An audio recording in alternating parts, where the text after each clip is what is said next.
So, well, it's a Friday edition of the Ryan Divish show, the podcast here at pucksports.com. And for the very first time, I believe we've taken this show on the road. At least I've taken this show on the road because as you can see behind me, Divish, this is not the Limback Lumber Studios. I mean, it is the Limback Lumber Studios, but doesn't have the same background.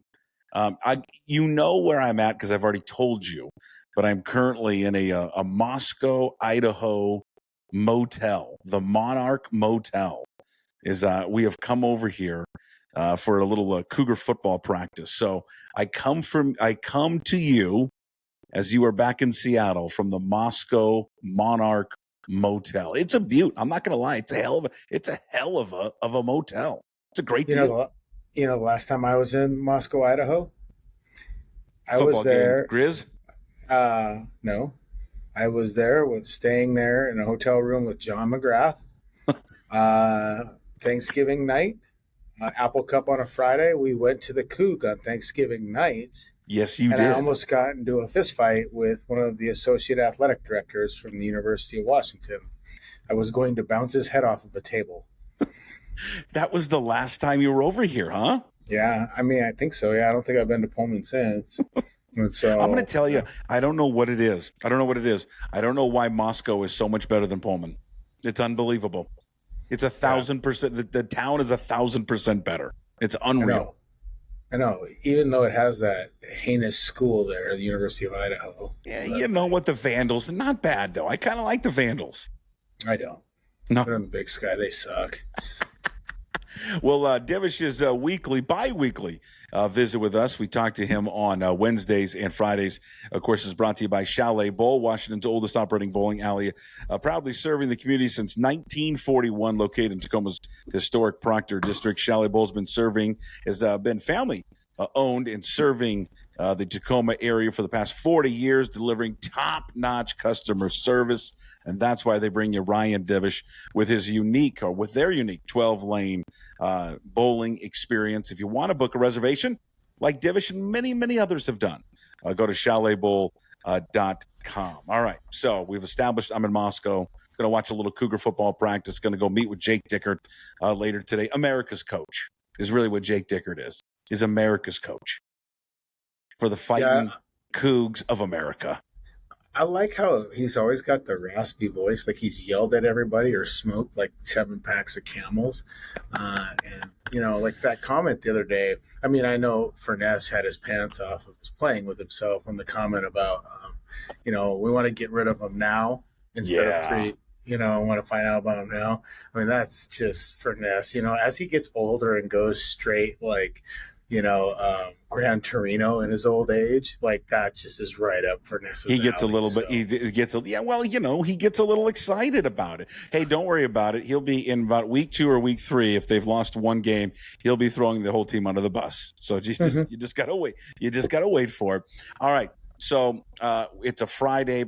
Last night, they a much needed win. They did not want to get swept, obviously, there by Detroit. So they pull off the victory there against the Tigers. You tell me, you were in there, you covered it. Mitch Haniger there with another walk-off.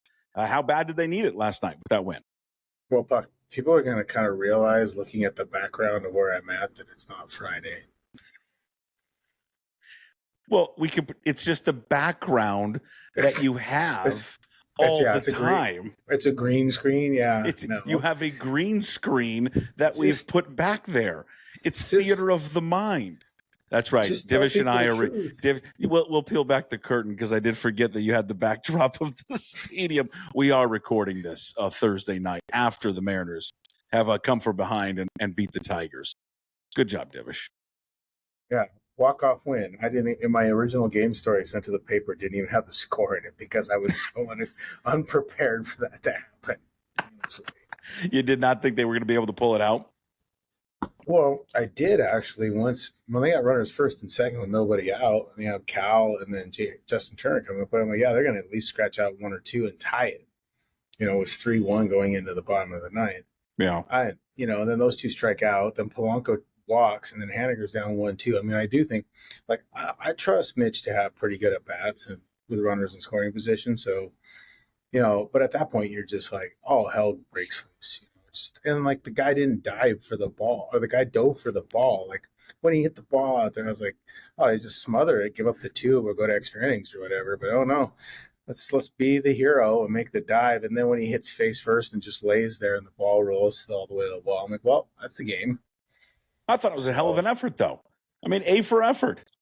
Well, I mean, like they're not like they're trying to win the game, but like this guy's playing for a roster spot. You're trying to make some plays and stuff. Like, screw it. I mean, like I can't name, like if we, like I said before, if we did frat boy versus Tigers players, we wouldn't know the difference. But like, yeah, I mean, the Mariners State, they really needed that one. I think I need it for my personal sanity because my Twitter mentions have been the fucking Lord of the Flies lately. Do you think that was you think your Twitter was at an all-time high with the game the other night with Bullpen Gate? No, it was when they brought Yimi Garcia in when they were down 2 runs. Oh, I did participate in that. Yeah, and so I was trying to, I couldn't really peel back the curtain, but like on how it works. But I was DMing because I actually DM with people on Twitter probably in a better tone than I do replying. Okay, so it's direct to consumer. Yeah, and I didn't do a very good job of like explaining it on Twitter because I really didn't fucking want to explain it. But so like, because like again, I've said this before. 90% of the answers that Scott gives, I know what he's going to say because I've covered him for like 9 years, and so, and I kind of know how their bullpen strategy works, but it's not simple to explain, and I don't know all the intricacies of what the health of their training staff said, but I did have somebody tell me that 10 times this year, roughly 10 times this year, in the 5th inning of a game, pitchers he expected to be available, he get a call from the bullpen that says, no, so-and-so just can't go. We got him loose. He can't go. Like 10 times. And you have to redo it. And they plan this shit out immensely. So anyways, so like pregame, I asked him to better explain it and kind of go through the situations and stuff. And he said, look, if we're chasing and we're behind, we'll use the leverage guys to keep it close if we've got multiple innings. Like if we have 3 more innings of at bats, then maybe we'll use a leverage guy to keep it close because we think we can do something against this bullpen. When you only have 3 outs, like if you have 9 outs to play with instead of 3 outs, then it's a little different. And so he mentioned that, and then sure enough, he did it. Maybe he was giving the finger to people on Twitter. I don't know. Maybe he wanted to really just promote my misery, and I don't. I mean, like honestly, I don't get that upset. I don't get upset about people being angry at how they do shit. I really don't. I mean, like nothing I write is going to change it. I can question it all they want, but like one, I don't have. Part of it is I don't have the information to truly question it because I don't know whether guys are dinged up or not, who's available, who's not. So I can't sit there and like go, few good men. Oh no, I strenuously object to that question, or that answer. But like, I got pissed because like people were saying, well, you don't ask. We ask always. We don't maybe ask it the way you want to because it's not a confrontational situation. I know how to ask the question to probably get the best response possible, how he's going to explain it. But like in some of these situations, when you're talking about bigger strategy and like bigger picture things, it's easier to do it when it's not post game because people want to get out of there and the emotions of the game are high. Like you wait 24 hours and you get a better explanation. Sure, they probably thought about it a little bit more, but you're going to get a better explanation because I wasn't just asking about last night. I was asking about the larger, the decisions as a whole in the next few months, how you're going to handle it. And so that's what I was kind of getting at. And so we got a bigger answer today. I didn't post it on Twitter because you know what? Screw you. I'll save that for our subscribers. No, seriously. Like I'm not giving that shit away for free. I'm the one who's got to ask all this shit all the time. Like I love it. Yeah, there you go. No, so like, should I not be giving this stuff away for free? Should I start charging people? I don't know. I mean, at some point, your wife's gonna want you to start making something. Yeah, I think the wife is gonna start like, "Hey, can you bring something to the table for the love of God? It would be nice." why you're staying at the Monarch Motel. And I'm going not to tell at you right the, now, you think I'm making this up. The Monarch Motel is nice. It's real nice. It looks It's a nice. real nice motel. Is that bars on the windows there, or just a metal cage? There's some bars. Yeah. I mean, listen, it's Moscow. What do you want from me? Yeah, but it's nice. Right downtown. Well, you can, skip out of here, walk to the bar here real quick and be back before, lights out. Come on. Yeah. It's a veteran move. Okay. Here's my simplest, I think, thought on not only what happened on the game on Thursday, but also with the game on Wednesday. Yeah, and I'll just go back to Wednesday. I mean, I think sometimes it's just the simplest explanation. I understand what he's saying. I get it. He's got a plan. And I don't discount for 1 second that there's not some type of thought process that goes into every one of these games. Of course there is. He wouldn't be where he's at without talking to many, many people within the organization to have an idea of what they want to do. And I get what he wants to do and how he wants to use those guys. But when he doesn't have other options, especially in a game like that game on Wednesday, I don't understand why you don't go to one of your two best relievers. And I say that because, listen, it's just evident what they did on today, Thursday, by just getting rid of Jonathan Hernandez. Who did they get rid of? Jonathan Hernandez. Yeah, Hernandez. That's a roster. They don't have any guys with options. Yeah, but they're not going to option Sauce out. But that just tells you what they thought of him, though. Well, no, I guess my point with him is they thought so little of him that they just got rid of him. But yet the night before they use him in a high leverage situation. I mean, get out of here. I just don't. I don't see the rationale in that. From what talking to some people in the M's, they weren't real happy about having to do this, but some guys weren't available tonight that went last night. So then they didn't have enough coverage. They basically had Munoz and Garcia and Sauce if they got into a pinch. And so they were like, well, you gotta go get some guys. I mean, because the one thing is you can't, with Wu, you can't expect him to go 7 because that's not who he is. And so they went and got, do you honestly think in your mind, I mean, even as bad as it's a dangerous mind. Yeah. Even as bad as Jonathan Hernandez was last night, this guy's pitched in the big leagues for a while and he actually throws pretty hard and he has real shit. Do you think that they really wanted to just dump him and risk him being claimed just so they could bring up Edward Bizzardo, who had been the white flag guy for most of the year? They didn't want to do it. That was the thing. They didn't want to do it. They had to do it. And I mean, I guess you could have sent down Sauce, but the problem is, the 10-day thing, you have to send him down for a minimum of 15 days, I think, or 10. If you send a guy down, you can't bring him back. And they still want to have the lefty for, I mean, I know he hasn't been great, but they still want to have a lefty in their bullpen if possible, and they don't have anybody else. I guess they could have brought back Spire, but that maybe speaks to where Spire is at as well. So they didn't have, that's the problem with their bullpen right now. The guys that have options, aren't the ones you want to send down. So it was a numbers game. Okay, and a month from now they don't have to do that because you'll have 14 pitchers. Yeah. At the end of the month, you get 14 pitchers and 14 players. Okay, let me just finish up on that decision what they did on Wednesday. Okay, so to me, I just think it's a one-run game. You need to do in the top of the 9th inning is prevent any more runs and win the game in the bottom of the 9th. That's all you got to be thinking about. To me, is the bottom of the 9th, we win the game right there. If it goes to extra innings, it goes to extra innings. And then you know what? Then you piece it together. You use Hernandez there and you use Thornton there if you have to. But you still lost and then you burned all your guys. Okay, but the number one thing in there is you win it in the bottom of the 9th inning and don't give up more runs in the top.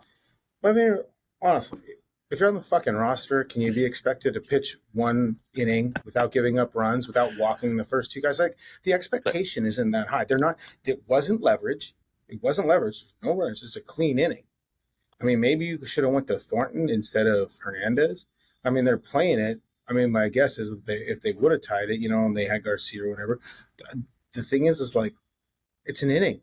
Don't screw it up. If you're on the roster, that's what he was trying to get at. Is yeah, there are plenty of times. I mean, every game or regular situation, say, yeah, I want to go to Yimi Garcia or Munoz, but you can't do it all the time, or you're not going to have them by September.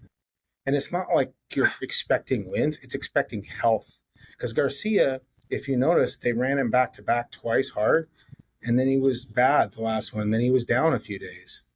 It wasn't like they didn't want to just pitch him. They couldn't pitch him. But we don't get told this until after the fact, or you have to like kind of go around and look at it, or like, my God, I have to sit there and watch whether guys play catch or not to know if they're available. But like Garcia wasn't available after the back to back with the Phillies for a few days, so they weren't going to use him again until like until he felt right, and that because he had some, I don't know what neuritis is, but and I think that's what they learned. They used him back to back twice, and they saw that he didn't feel good, didn't bounce back quickly. So then they're like, okay, we're not going to use him 3 days in a row. We're not going to run him 3 out of 4 if we can, or whatever, and pick their situations. I mean, and that's the thing. When you get a 34-year-old reliever, you have limitations. Okay, I mean, I know the answer to this one, so it's a stupid question, but you're used to me and stupid questions. Okay, if it's in the playoffs, what do they do? Well, it's different now. That's what they're trying to do, is not do it a bunch now in August, so that they have them in September in the playoffs. Yeah, what I'm saying is like, it does them no good if you run them now to chase a win that the percentages say is slim to. No, but if the percentages say it's slim to none to come back, and you burn him, then you need him again, and then you don't have him, then you're just going to Trent Thornton with a lead. Would you rather pitch Trent Thornton or Jonathan Fernandez when you're down 1, or do you want to pitch him when you're trying to protect the lead late? What are the percentages of that? Down 1 going to the bottom of the 9th. It's like to come back and win. Yeah, pretty minimal. I mean, especially with this offense, like nothing we've seen. That's the other thing, is like you're going to burn your relievers to bet on an offense that had not generated much. I'm saying, like, I get it. It's like you're kind of punting on the game, but you're asking a guy to get 3 outs when you're down 1. That's what made the Mariners bullpen so good a few years ago, is that they had the same philosophy. It's just that the middle relievers are good enough to do that. They don't have those guys. So under his, go ahead. I'm sorry. Finish your point. So like a few years ago, the Chargois of the world and some of those guys, they would pitch in this situation. They would be the guys that come in down 1 and keep it down. They don't have those guys this year. Those guys have kind of not been the guys they thought, and they use Snyder and both, right, who are good. It was just like they got to a spot where they had to use it. I think they thought they were going to take the lead at some point. But so under his rationale, he will use these guys because see, this is where I know he further explained himself, but it seems like he slept on 24 hours later to come up with a more measured answer, I guess, or an answer to protect himself in a way, because the night before he was no, we'll never use those guys. We're not going to use them. We're not going to use them. We're only going to use them if they're tied or we have a lead. And then a day later, he does something completely different. Yeah, but he did preface it by saying it before the game, not after the game. Well, in the pregame, after the sleeping on it. But also, I think that they looked at it and said, we can't fucking lose this game. We can't be swept by the Tigers. Because why? Why can't they lose the game? Because they'd already lost the first 2. Yeah, because it's a must-win. Because they're all must-wins right now. Well, you're in a better race. But it's a must-win. But the odds of coming back, even down 2 runs with 9 outs to play versus 1 run with 3 outs to play, is different. And then, I think I don't like baseball with numbers and analytics. Well, no shit. Nobody does. But that's the thing, is like, I think they could have, you could have used them. Yeah. If it backfires, then, he's not going to win either way. Like, and to me, like I said, I don't care that much. They have their reasons. Again, no matter how much you think you take the losses hard and how much you think it's important that they win, they think it more. Jobs are on the line. These guys, like when we were in there last night and talking to these guys, it was not a fun place to be. Like, these guys took it hard. Catcher was not very happy. Mm-hmm. You see these guys, they're just sitting there, and Like the other day when Saucedo was bad, like I thought like he just looked like death, just sitting on the couch, just like head in his hands, like you know, nobody wants to fail. Like as mad as you are at them for failing, they feel it worse, and it doesn't matter how much money they make or whatever, like because they don't like to be embarrassed. So I don't know. I mean, like I get they have a reason for it, and like some of it is health concerns too, like with Munoz, with Garcia, with all of them. Because like that's another thing. You screw around and you lose Garcia the way you lost Santos, they're hosed. Okay, or you lose Munoz, and then you don't have a closer. Say something happens, you lose him, you're done. Just because you can't go get anybody. You can't go trade for a closer. You're done. You lose one of those two guys, you're cooked. It's the same way like we were saying with these starters. You lose one of the big three, you're cooked. I mean, and it's looking now like you don't want to lose Brian Wu because I mean, like that's the thing. He was pretty freaking good tonight. It was awesome, and I never want to. He said he didn't even. He said he didn't even feel great. Like he didn't feel like he had great stuff like command.